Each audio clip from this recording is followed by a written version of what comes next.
Jim Rich. We're here with the Armchair Report, and I tell you what, Jim, we've got the Minnesota Vikings. They've done their camp. They played one exhibition game.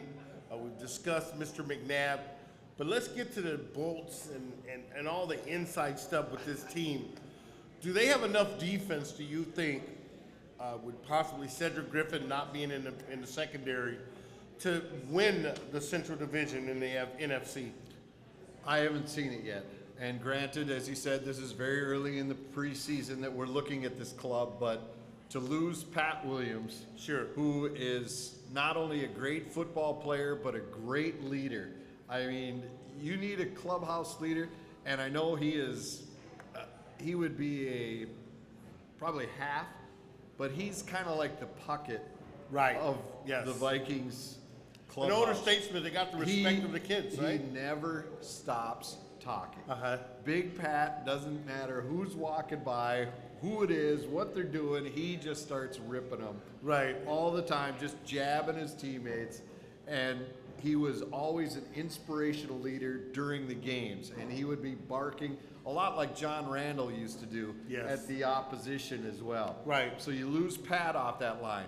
You lose the size and speed of Ray Edwards coming from the opposite side of Jared Allen. Now, because of Edwards, he would get a lot of single coverage on his side, where Allen was drawing the double teams.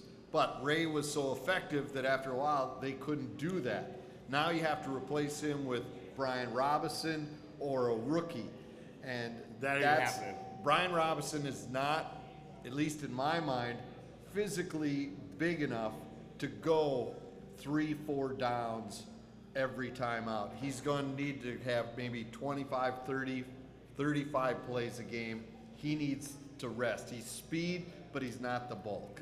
Jim, the one thing that stood out for me with the Vikings last year, first of all, their sack total from last year, putting pressure on the quarterback. It was non-existent. I don't know if it was because number 69 cut his hair or got married, but their sack total totally went down last year. And Mr. Jared Allen is definitely responsible for that. But maybe, do you think the fact that the Vikings are considering having two Hendersons, two brothers, play linebacker may help the defensive line out in their scheme as far as defense is concerned? Well, that's what we saw in the limited time that Fred Puckett was running the defense.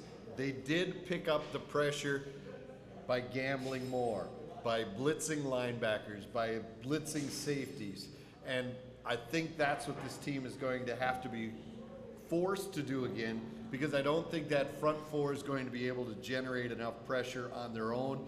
You're going to have to sneak people in there, and that's one reason why they like Aaron Henderson over Ben Lieber, is because of the speed factor. Aaron is very quick, obviously very green, hasn't had a lot of playing experience, but you put him out there in a situation where you need speed.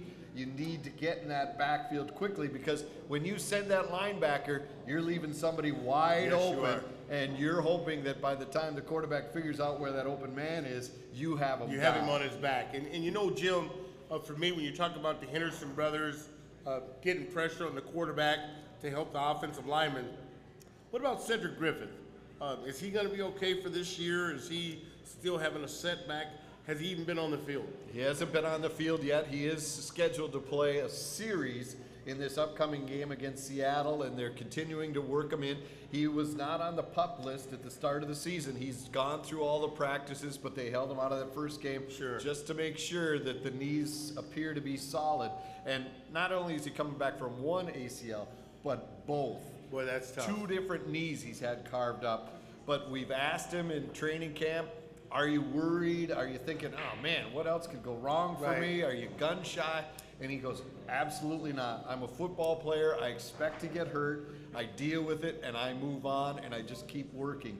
And that's his attitude at this point. Well, I tell you what, Coach Leslie Frazier has had his work cut out for him. Not only did he have to come into camp, a shortened camp, no preseason practices, no OTAs, no mini camps that he was allowed. And he had to set the law down, and the first thing he did was get rid of McKinney. I understand that. Does he have the format or the platform to get his Edith across to the players. I think so because he had that time last year as the interim head coach after Brad Childress got fired. I think that really changes things. I think the players respected what he came in and did last year. To a man, the Viking players, we would ask them in the media, you know, what's the difference between Brad Childress and Leslie Frazier? And they said, A, Leslie has done it. He has won a Super Bowl. He's been on a winning Super Bowl coaching staff. He understands what we're dealing with in a game situation week by week because he was a player and he played it at the highest level and he was successful at the highest level, and he is honest. He did not play games with anybody. He came in and said, this is your job, this is what I expect out of you, or we will move you to a different spot. And he's followed that up with the Bryant McKinney situation. Sure. You come to camp in shape, it's on you. If not, there are consequences. You're a professional athlete, Jim. There's no reason why he shouldn't have been there. His range here has been huge. In the Twin Cities, he's had other skirmishes or things that he's done. But the one thing that I want to put before we end here, Al Newman and Jim Rich, here with the Armchair Report, talking about the Minnesota Vikings. Don't forget about the free tickets. Tell them how And to free get those. tickets. Let's do Make that sure right you now. go to the website, armchairreport.com. They're already on the website. They're already on the website. That is So they true. can see it. Go to make your picks, and you have an opportunity to win 2 tickets to the Pro Bowl. Jim and I will talk about football all season long, but it's your deal to win those 2 tickets. Go there and sign up right now. This is Al Newman and Jim Rich here with the Armchair Report, talking about the Minnesota Vikings and what they've got to do to improve this year.